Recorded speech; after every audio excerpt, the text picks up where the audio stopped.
ఇంతవరకు ముత్తబా కొమైనీ బతికున్నాడు, ఆయన అద్భుతంగా ఉన్నాడు అంటూ మొన్న కమాండ్ కంట్రోల్ రూమ్ పరిశీలిస్తున్నాడంటూ ఒక వీడియో ప్రొజెక్ట్ చేసుకొచ్చింది ఇరాన్. తీరా చూస్తే అది ఆర్టిఫిషియల్ ఇంటెలిజెన్స్ అని అర్థమైంది.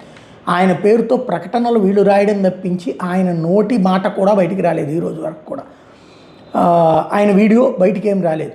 అయితే ప్రస్తుతం అమెరికా ఇజ్రాయెల్ దాడిలో తీవ్రంగా గాయపడిన మాట వాస్తవమేనని, కొమైనీ మానసికంగా మాత్రం గట్టిగా ఉన్నారంటూ రాయిటర్స్ ఒక కథ రాసుకొచ్చింది. అది ఎంతవరకు వాస్తవమో మరి తెలియదు. ఉన్నత స్థాయి భేటీలకు ఆడియో కాన్ఫరెన్స్ ద్వారా హాజరవుతున్నారని రాయిటర్ చెప్తోంది.